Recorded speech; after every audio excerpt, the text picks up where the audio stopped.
యేసయ్యాని ప్రత్యక్షతలో బయలుపడనే శాశ్వత కృప నాకై. కరుణగల యేసయ్యా ఈ జీవితానికి నీవే చాలునయ్యా. కరుణగల యేసయ్యా ఈ జీవితానికి నీవే చాలునయ్యా. నీ ప్రేమే చూపకపోతే నేనేమైపోదును, నీ కృపయే లేకపోతే నాకు ఊపిరి లేదయా. నీ ప్రేమే చూపకపోతే నేనేమైపోదును, నీ కృపయే లేకపోతే నాకు ఊపిరి లేదయా. కరుణగల యేసయ్యా ఈ జీవితానికి నీవే చాలునయ్యా.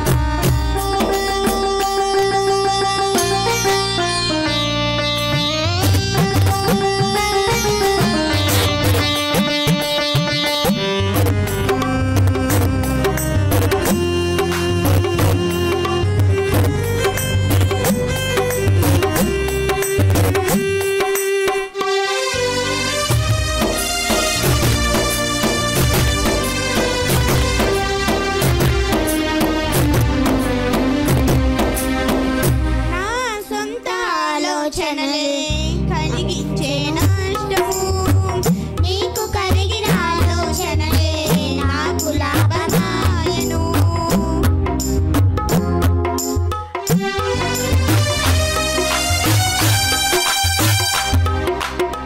నా సొంత ఆలోచనలే కలిగించే నష్టము, నీకు కలిగిన ఆలోచనలే నాకు లాభమాయను.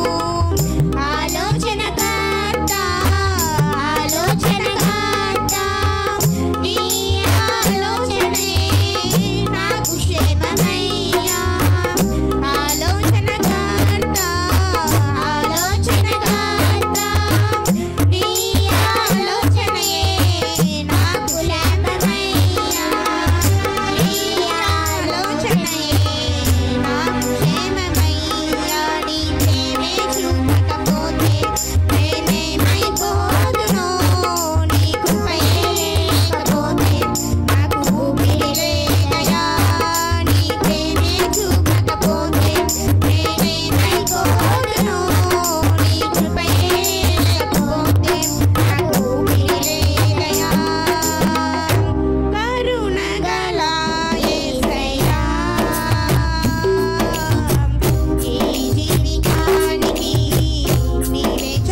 మహిమ కలుగును గాక.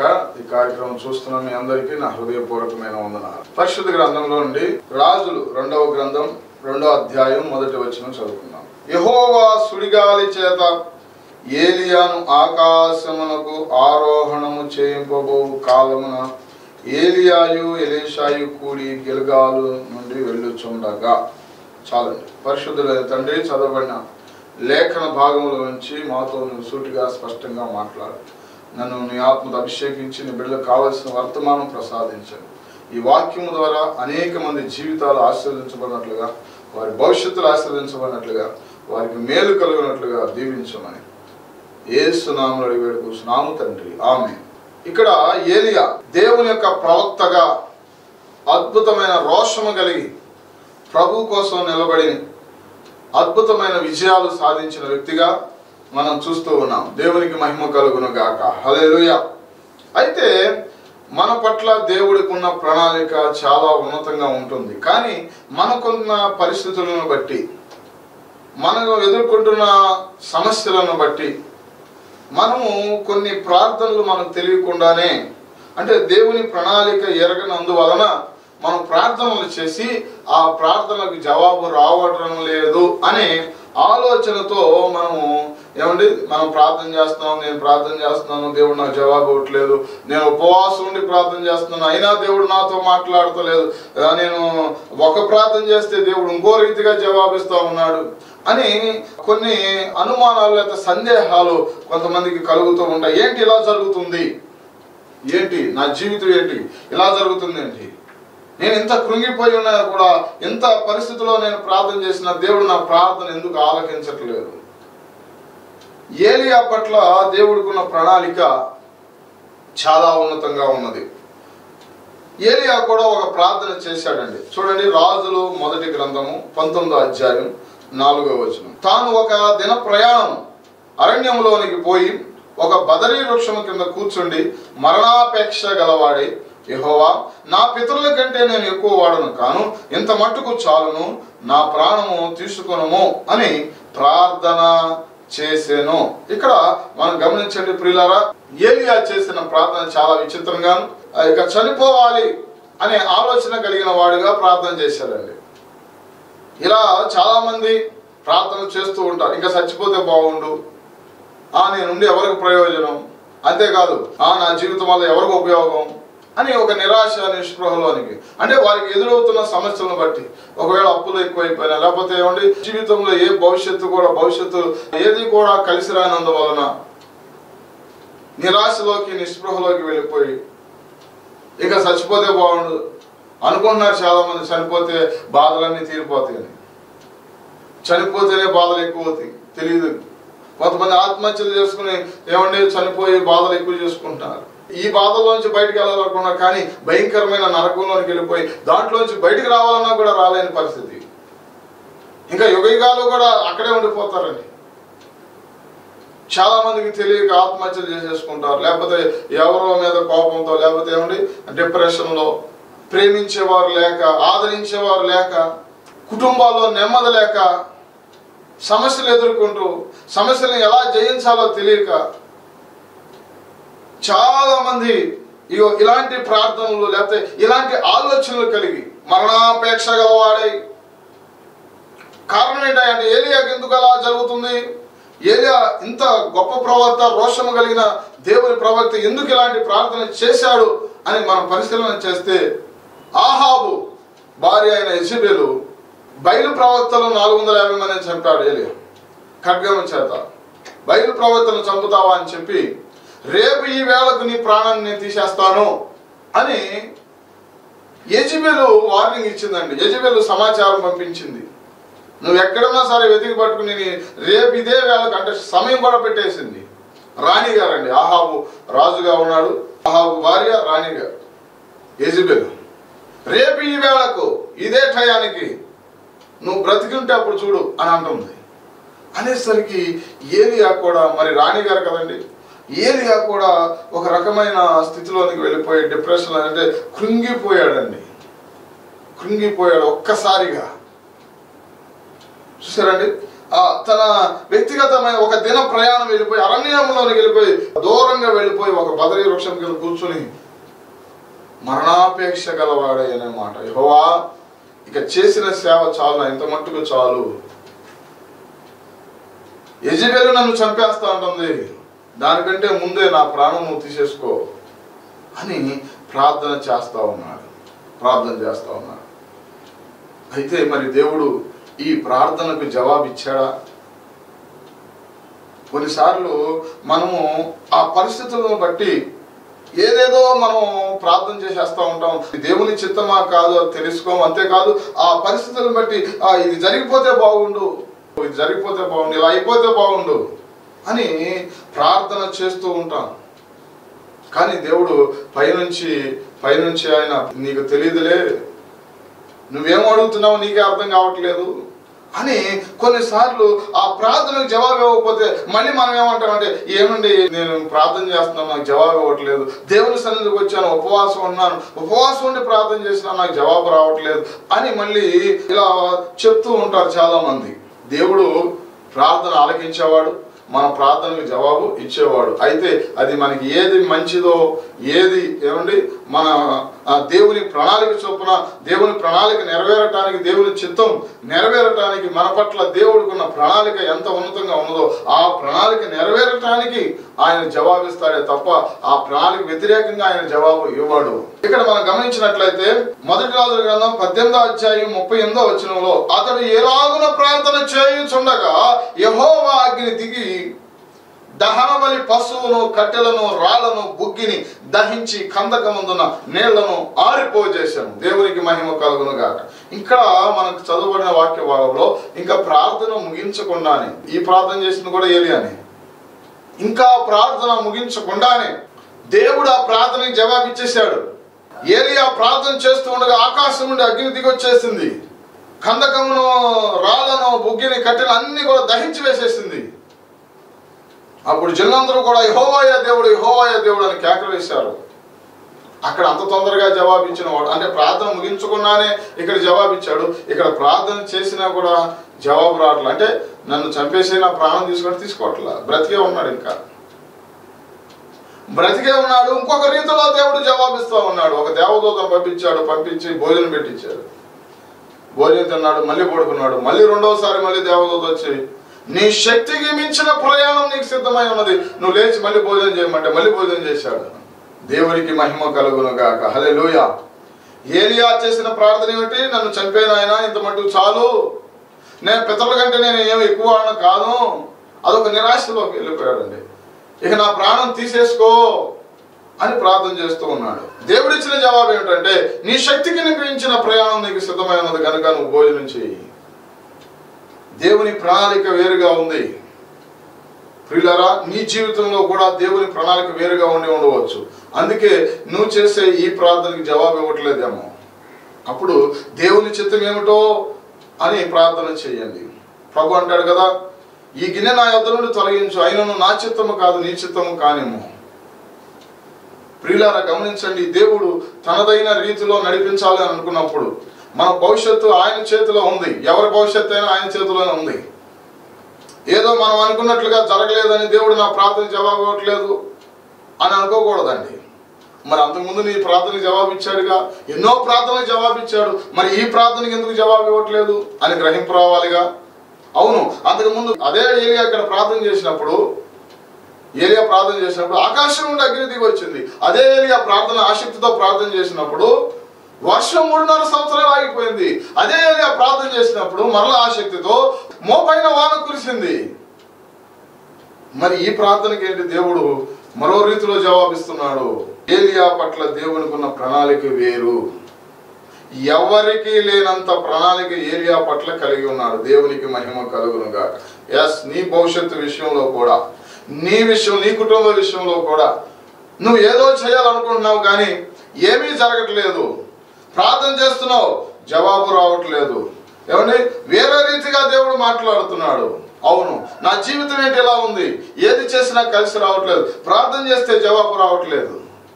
మనం చేసే ప్రార్థన అది దేవునికి అనుకూలంగా ఉండకపోవచ్చు.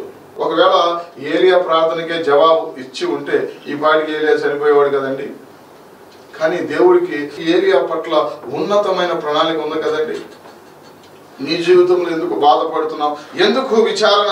దేవుడు మనం ఊహించిన దానికంటే మన భవిష్యత్తు పట్ల ఉన్నతమైన ప్రణాళిక, మంచి ప్రణాళిక అని కలిగి ఉన్నాడు. నీ ఊహకు అందరి ప్రణాళిక దేవుడు కలిగి ఉన్నాడు. ఎవరి జీవితంలో చేయని కార్యం దేవుడు నీకు చేయవచ్చు. దేవునికి మహిమ కలుగును గాక. విశ్వాసముతో ఈ మాటలను స్వీకరించగలిగితే ఏలియా శక్తికి మించిన ప్రయాణము అన్నాడు. దేవుడు పెట్టిన భోజనం తిన్నాడు, దూత తీసుకొచ్చింది. చక్కగా భోజనం చేసిన తర్వాత ఆ భోజన బలము చేత 40 రాత్రింబగళ్ళు కూడా 40 రాత్రింబగళ్ళు ఆగకుండా ప్రయాణం చేశాడండి. దేవునికి మహిమ కలుగును గాక. హల్లెలూయా. దేవుడిచ్చిన శక్తిని బట్టి, దేవుడిచ్చిన ప్రభావాన్ని బట్టి దేవుడు ఒకే మాట జవాబిచ్చాడు. ఇంకా మళ్ళీ ఎప్పుడు కూడా ఏలియా ఈ ప్రార్థన చేయలేదు. ఏమన్నాడు? ఒకవేళ మనం కూడా దేవుడు మరొక రీతిలో జవాబిస్తే, ప్రభువా నేను అలా చేయమన్నా, నువ్వేంటి ఇలా చేసావు? కాదు. ఇక్కడ దేవుడు ఎప్పుడైతే నీ శక్తికి మించిన ప్రయాణం నీకు సిద్ధమై ఉన్నది అని ఎప్పుడైతే చెప్పాడో ఇంకా మారు మాట్లాడాల ఏలియా. రాత్రి మగలు నడుస్తూ ఉన్నాడు. అమ్మో యెజబెల్ మనుషులు పంపించి నన్ను చంపేస్తుందేమో అనే భయం లేదు. దేవుని మాటలో ఉన్న శక్తి ఎంత గొప్పదో చూడండి. దేవుడు మాట్లాడితే ఆ ఏలియాలో ఉన్న ఆ డిప్రెషన్ మొత్తం ఎగిరిపోయిందండి. దేవుడి యొక్క దర్శన భాగ్యం కలిగితే, దేవుడు ఎప్పుడైతే మాట్లాడాడో ఇంకా ఆ మరణించాలి, చనిపోవాలనే ఆలోచన ఏలియాలో లేదు. ఈ దేవుడు ఏలియాతో ఏది చెప్పాడో అది చేయటం మొదలు పెట్టాడు. దేవునికి మహిమ కలుగును గాక. ప్రియులారా, దేవుడు మరొక రీతిలో దేవుడు నీతో మాట్లాడుతుంటే ఆ స్వరము వినే కృప దేవా నాకు దయచేయని ప్రార్థన చేసుకోండి. ప్రభా నీ స్వరాన్ని వినే కృప దయచేయి నాయన. నువ్వు ఏది మాట్లాడాలనుకుంటున్నావో, నువ్వు ఇచ్చే జవాబు ఏంటో, నీ చిత్తం ఏమైందో నా జీవితంలో, అయ్యా నీ ప్రణాళిక ఏదైతే ఉందో ఆ ప్రణాళిక ఏంటో నాకు బయలుపరచు నాయన. నాతో మాట్లాడు, నాకు మార్గం చూపించు అని నువ్వు ప్రార్థన చేయగలిగితే దేవుడు తప్పనిసరిగా నీవు చేసే ప్రార్థన కాకుండా దేవుడు చెప్పే ఆలోచన చొప్పున, దేవుని చిత్తము చొప్పున నీ భవిష్యత్తును ఆయన కడతాడు. దేవుని చిత్తము చొప్పున నిన్ను నడిపిస్తాడు. దేవుని ప్రణాళిక చొప్పున నువ్వు ఊహించినంత ఎత్తులో, స్థాయిలో దేవుడు నిన్ను నిలబెడతాడు. దేవునికి మహిమ కలుగును గాక. హల్లెలూయా. ఎందుకంటే ఆ కీర్తన గ్రంథము 40వ అధ్యాయంలో 5వ వచనం, యెహోవా నా దేవా నీవు మా ఎడల జరిగించిన ఆశ్చర్యక్రియలను, మా ఎడల నీకున్న తలంపులను బహు విస్తారములు, వాటిని వివరించి చెప్పేదని అనుకుంటేనా అవి లెక్కకు మించి ఉన్నవి.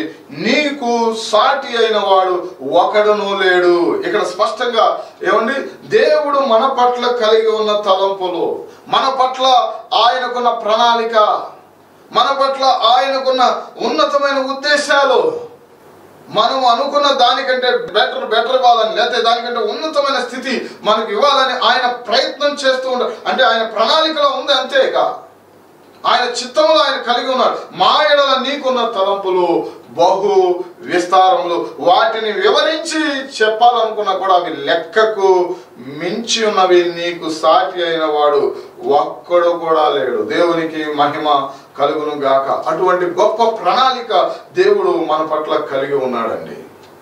అందుకని అంటాడు, మీ ఆలోచన లేదా మీ తలంపులు వేరు, నా తలంపులు వేరు. మీ తలంపులకి నా తలంపులు భూమికి ఆకాశానికి ఉన్నంత వ్యత్యాసం ఉన్నది.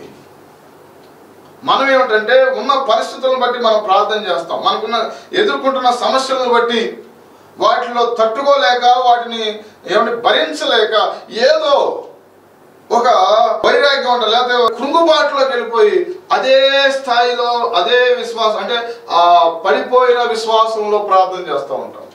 దిగజారిపోయిన స్థితిలోంచి మనం ప్రార్థన చేస్తూ ఉంటాం. ఏముందిలే ప్రభా నా జీవితం, ఎంత చేసిన ఇంతే కదా, లేకపోతే రకరకాలుగా దేవుని సన్నిధిలోకి వచ్చి కూడా ఏ మాత్రం విశ్వాసం లేకుండా డిప్రెషన్తో మనం ప్రార్థన చేస్తూ ఉంటాం. వద్దండి. నిరాశ నిస్పృహను దేవుడు తన యొక్క మాట చేత, ఆయన మాట మనల్ని బలపరిచేది, ఆయన మాట మనకు శక్తినిచ్చేది. ఇక్కడ నీ శక్తికి మించిన ప్రయాణం నీకు సిద్ధమై ఉన్నదంటే ఏలియా ఆ మాట విన్నాడు. లేచి నేను వెళ్ళను, నేను మళ్ళీ యెజబెల్కి దొరికిపోతాను, యెజబెల్ నన్ను చంపేస్తుంది అని అంటలేదు. ఇక ఎందుకంటే ఏలియాకి తెలుసు దేవుడు నా పట్ల ఇంకొక ప్రణాళిక కలిగి ఉన్నాడు, శక్తికి మించిన ప్రయాణం అన్నాడు. నేను ఇంకా దేవుడి కోసం ఏదో చేయాల్సింది ఉంది. ఇందాక అన్నాడు కదా, ఇంత మటుకు చాలు నేను ఆపేస్తాను అని అన్నాడుగా. మరి అన్నవాడు ఆపేయాలిగా. చూసారండి, ఎప్పుడైతే దేవుడు మాట వచ్చిందో తన యొక్క ఆలోచన విధానాన్ని మార్చుకున్నాడు. ఈ వాక్యం వింటున్న ప్రియ సహోదరి ఇప్పుడు వరకు నీవు అదే ఆలోచనతో ఏలియాలాగా డిప్రెషన్ లో ఉన్నావేమో. నీ ఆలోచన విధానాన్ని మార్చుకోవడానికి ప్రయత్నం. దేవుడు నీతో మాట్లాడుతున్నాడు. నీ పట్ల దేవుడు ప్రణాళిక, నీ కుటుంబం పట్ల, నీ బిడ్డల పట్ల దేవుడు ఉన్నతమైన ప్రణాళిక కలిగి ఉన్నాడు. ఏలియా ఎలాగైతే ఇంతకు ముందు చేసినట్టుగా మళ్ళీ ప్రార్థన చేయలేదు, ఇక చాలు నేను సరిపెడతాను అని అంటలా. శక్తికి మించిన ప్రయాణం నీకు సిద్ధమై ఉన్నది. అంటే లేచి నడిచాడు, 40 రాత్రి పగలు లేచి నడిచాడు. ఇప్పుడు నీవున్న స్థితిలోంచి కూడా లేచి దేవుని మాట చొప్పున నువ్వు చేయగలిగితే, దేవుడు శక్తిని అనుగ్రహించి దేవుడు నీ పట్ల కలిగి ఉన్న ఆ ఉన్నతమైన ప్రణాళిక ఆయన నెరవేర్చడానికి సిద్ధంగా ఉన్నాడు. దేవునికి మహిమ కలుగును గాక. హల్లెలూయా. నువ్వు నమ్మగలిగితే దేవుని మాటను, నీవు ఊహించినంత స్థాయిలో దేవుడు నిన్ను పెట్టబోతున్నాడు. అది ఎలా చేస్తాడో మనకు తెలియదండి. మనం ఊహించలే, మన ఊహలో కూడా లేదు. ఏలియా కూడా ఏమనుకున్నాడంటే, అందరూ మనుషుల్లాగా నేను కూడా చనిపోతాను అనుకున్నాడు. మన ఊహలో ఉండదండి. కొన్నిసార్లు మన ఊహకు అందదు. దేవుని ప్రణాళిక మన ఊహకు అందదు. దేవుడు ఏం చేస్తాడంటే అంచెలంచెలుగా మన పట్ల కలిగి ఉన్న ప్రణాళికను ఆయన బయలుపరుస్తూ ఉంటాడు. ఒకేసారి మొత్తం నీ జీవితం ఇలా ఉంటుందని చెప్పడండి ఆయన. అంచెలంచెలుగా నువ్వు ఒక్కొక్క మెట్టు ఎదిగిన కొలది ఇంకొక మెట్టును బయలుపరుస్తూ, ఇంకొక మెట్టు బయలుపరుస్తూ ఏమండి దేవుడు మనల్ని ముందుకు కొనసాగింప చేస్తూ ఉంటాడు. దేవునికి మహిమ కలుగును గాక. హల్లెలూయా. ఇక్కడ మనం గమనించినట్లయితే ఏలియా అనుకున్నాడు, నేను కూడా చనిపోతాను కదా, ఎప్పుడైనా చచ్చిపోవాల్సిందే కదా అని ఇప్పుడే ప్రార్థన చేసేద్దామని, నన్ను తీసేసుకొని ఆయన నేను చనిపోతాను, నా ప్రాణం తీసేసుకో, లేకపోతే యెజబెల్ చంపేస్తుంది, నేను చచ్చిపోతాను అని అనుకుంటున్నాడు. కానీ ఎవరికీ లేని కృప ఏలియా పట్ల కలిగి ఉన్నాడు దేవుడు. మన మూల వాక్యంలో చదువుకున్నాం. 2 రాజుల గ్రంథం 2వ అధ్యాయము 1వ వచనంలో ఏమనుందో చూడండి. యెహోవా సుడిగాలి చేత ఏలియాను ఆకాశమునకు ఆరోహణము చేయింపబో కాలమున ఏలియాయు ఎలీషాయు కూడి గిల్గాలు వెళ్ళుచుండగా. చాలా విచిత్రంగా ఉంటుందండి.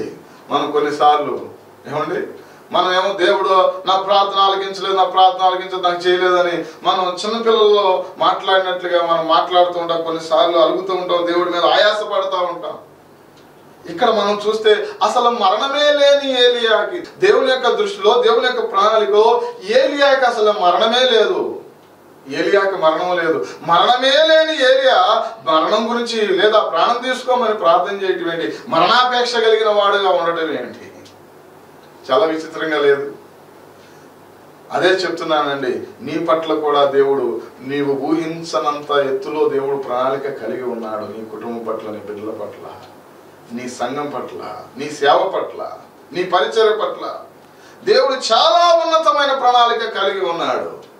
ఉన్న పరిస్థితులను బట్టి విశ్వాసంలో దిగజారిపోవద్దు. అంతేకాదు ఆ దిగజారిపోయిన విశ్వాసంతో నువ్వు ప్రార్థనలు చేయవద్దు. ఆ ప్రార్థన దేవుడు ఎలాగో ఆలకించడు అనుకోండి.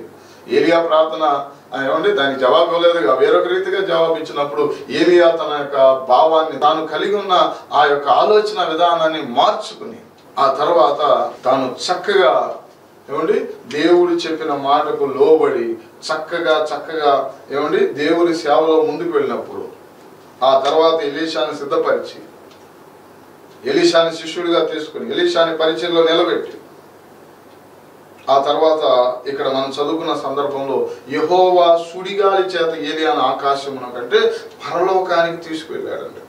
3వ వచనం చదివితే, నీ యొద్ద నుండి నీ గురువును పరమునకు తీసుకుని పోవునని నీ వెరుగుదువా. అంటే సజీవుడుగా ఉన్నవాడు ఉన్నట్టుగా సుడిగాలి చేత ఆరోహణమై పరలోకానికి వెళ్ళిపోయాడు. ఏలియా చనిపోయలేదు, ఏలియా సమాధి కూడా ఎక్కడా లేదండి. దేవునికి మహిమ కలుగును గాక. ఆ తర్వాత ఒకవేళ ఏలియా దేహం ఎక్కడన్నా పడిపోయిందేమోనని వెతకొద్దని చెప్పినా కూడా, ఎలీషా వెతకొద్దని చెప్పినా ఒక 50 మంది పడి మొత్తం ఎదిగారండి. కొండలో మొత్తం తిరిగారు, కానీ దేహం ఎక్కడా లేదు, దొరకలేదు కూడా. అలాగే వెళ్ళిపోయాడు పరమలోకానికి. దేవునికి మహిమ కలుగును గాక. మరణము చూడకుండా వెళ్ళిపోయాడు. దేవునికి స్తోత్రం కలుగును గాక. హల్లెలూయా. కాబట్టి ఇక్కడ మనం గమనించినట్లయితే ప్రియులారా, ఇక్కడ దేవుడు ఈ ప్రణాళిక చెప్పాడా అంటే చెప్పాడు. అబ్బాయి దేవుడు నన్ను బేతేలికి వెళ్ళమంటున్నాడు, తర్వాత ఎరుగో యోర్దానికి వెళ్ళమన్నాడు అని చెప్పి నేను నీ వద్ద నుండి తీయబడక మునుపు నీకేం కావాలి కోరుకోని ఎలీషాని, తన శిష్యులని ఎలీషాని అడుగు, ఎలాగో నేను వెళ్ళిపోతాను. తెలుసు, శిష్యులకు కూడా తెలుసు ఏలియా గారు సుడిగాల చేత వెళ్ళిపోబోతున్నాడు అని తెలిసి. అంటే ఆ ప్రార్థన చేసే టయానికి మరి ఏలియా గారికి దేవుని ప్రణాళిక అప్పటికి తెలియబడలేదేమో. గమనించండి, దేవుని మాట చొప్పున మీరు వెళ్ళిపోండి, నీ శక్తికి మించిన ప్రయాణం నీకు సిద్ధమై ఉన్నదని ఏలియాతో దేవుడు చెప్పినప్పుడు ఏలియా ఆ మాటకు లోబడ్డాడు. అయ్యా చాలయ్యా, నా ప్రాణం తీసేసుకో, నేను ఇక చేయనయ్యా అని అంటలేదండి. తన ఆలోచన విధానాన్ని మార్చుకున్నాడు. ఈ వాక్యం వింటున్న ప్రియ సహోదరి సహోదరుడా, నీ ఆలోచన విధానాన్ని మార్చుకుంటే దేవుడు నీ పట్ల కూడా ఎంతో ఉన్నతమైన బహు విస్తారమైన తలంపులు ఆయన కలిగి ఉన్నాడు. వాటిని వివరించి చెప్పలేని పరిస్థితి. ఎందుకంటే ఇది కూడా వివరించి చెప్పలేము. ఎందుకంటే అసలు ఎవరి ఊహలో కూడా ఉండదండి. ఎందుకంటే చాలా మంది ప్రవక్తలు వచ్చారు, అందరూ చనిపోయారు, వారి సమాధి మోసే సమాధి ఉంది. కానీ ఏలియాకి ఇచ్చిన కృప, హానోకున్నాడు, తర్వాత ఏలియా. దేవునికి మహిమ కలుగును గాక. హల్లెలూయా. దేవుడు అంత ఉన్నతమైన ప్రణాళిక కలిగి ఉంటే నాకు మరణం కావాలని ప్రార్థన చేయడం ఎంతవరకు కరెక్ట్ అండి? కాబట్టి ఆలోచన చేయండి. మనం కూడా కొన్నిసార్లు దేవుని చిత్తంలో లేని ప్రార్థనలు చేసి దేవుడు నాకు జవాబు ఇవ్వట్లేదు, దేవుడు ప్రణాళికలో లేని ప్రార్థన చేసి దేవుడు నాకు జవాబు ఇవ్వట్లేదు అని దేవుడి మీద ఆయాసపడటం కాదు. ఒక్కసారి ఆగి ఆలోచన చేసి దేవుడు ఏం చెప్తున్నాడో ఆయన స్వరాన్ని వినగలిగే కృప మనకుంటే ఆ తర్వాత మనం ఉన్న ఆ డిప్రెషన్లో ఉన్న పరిస్థితుల్లోంచి మనం బయటకు రాగలుగుతాం. విశ్వాసాన్ని మళ్ళీ తిరిగి పుంజుకుని మనం ప్రభులో ముందుకు కొనసాగలుగుతాం. ఈ యాత్రను ఏమంటే తుదముట్టించగలుగుతాం. ఈ యాత్రలో మన గమ్యం చేరే వరకు కూడా పోరాడగలుగుతాం. ఈ సమస్యలను జయించగలుగుతాం. దేవుని కొరకు రోషం పౌరుషం కలిగి నిలబడగలుగుతాం. తద్వారా దేవుని యొక్క ప్రణాళిక మన జీవితంలో నెరవేర్చబడుతుంది. అటు కృప దేవుడు మనందరికీ అనుగ్రహించి దీవించును గాక. ఆమేన్. ప్రార్థన చేస్తున్నాం. మహోన్నతుడైన తండ్రి, కృప కలిగిన యేసయ్యా, నీ ఘనమైన నామమున స్తోత్రాలు. ఈ వాక్యం వింటున్న బిడ్డలందరినీ దీవించి ఆశీర్వదించి వాక్యంలో ఉన్న సంగతులను ప్రతి ఒక్కరూ గ్రహించి మా పట్ల ఎంతో ఉన్నతమైన ప్రణాళిక కలిగి ఉన్నాం. కానీ మేమేదో ఉన్న పరిస్థితులను బట్టి కృంగిపోయి చేస్తున్నాం. అయా నీకే వందనాలు. అయా ప్రార్థనలు మళ్ళీ జవాబు ఇవ్వట్లేదని మళ్ళీ మీ మీద ఆయాసపడటం మాలో నుండి తొలగించి నీ స్వరాన్ని విని నీ మాటలను నీ దర్శన భాగ్యం పొందుకుని నీ చిత్తం చొప్పున నీ ప్రణాళిక చొప్పున మేము ప్రార్థించి జయించి పోరాడి నాయనా తండ్రి మా పట్ల నువ్వు కలిగి ఉన్న ఉన్నతమైన ఉద్దేశాలు నెరవేర్చేవారు ఓర్పుతో సహనంతో విశ్వాసంతో ఎదురు చూసే కృప దయచేయమని ప్రార్థన చేస్తూ బిడ్డలందరినీ దీవించండి. వాక్యం ద్వారా ప్రతి ఒక్కరిని బలపరిచి వారి భవిష్యత్తులను వారి కుటుంబాలను వారి పట్ల నువ్వు కలిగి ఉన్న ఉన్నతమైన వారు ఊహించని ప్రణాళికలు నాయన వారి పట్ల నువ్వు కలిగి ఉన్నావు కాబట్టి అంత ఉన్నతమైన స్థితిలో వారు నిలబెట్టి నాయన బలమైన సాక్ష్యాలు మేము నీ కృప దయచేయమని ప్రార్థన చేస్తూ ఈ వాక్యమైన బిడ్డలందరినీ పేరు పేరున దీవించి ఆశీర్వదించమని, అనారోగ్యం ఉంటే స్వస్థపరచు, వారికి ఉన్న అవసరాలన్నీ తీర్చండి. ఏ విషయంలో వేదన బాధన రోదన సమస్యలతో ఉన్నారు ప్రతి సమస్యకు పరిష్కారం అనుగ్రహించి దీవించి మేలుతో వారి హృదయాలు తృప్తిపరచు. ప్రతి కుటుంబంలో కూడా నీ రక్షణ కార్యం ఆత్మకార్యం జరుగునట్లుగా అయా మరి నాయన తండ్రి ప్రతి ఒక్కరూ కూడా నాయన ఆ నిరాశ నిస్పృహలో నుంచి నాయన ఉన్నతమైన స్థితిలో మరి వారు లేవనెత్తబడాలి. అయా నీ కొరకు పౌరుషం రోషం కలిగి నిలబడే కృప వారికి అనుగ్రహించి మేలుతో తృప్తిపరచమని ఈ కార్యక్రమంలో నాయన చూస్తున్న ప్రతి ఒక్కరిని దీవించి అనేక మందికి ఆశీర్వాదకరంగా చేయమని యేసు దివ్యనామములో అడిగి వేడుకుంటున్నాము మా పరమ తండ్రి. ఆమేన్. ఆమేన్. అందరికి వందనాలు. దేవుడు మిమ్మల్ని సమృద్ధిగా దీవించును గాక. ఆమేన్.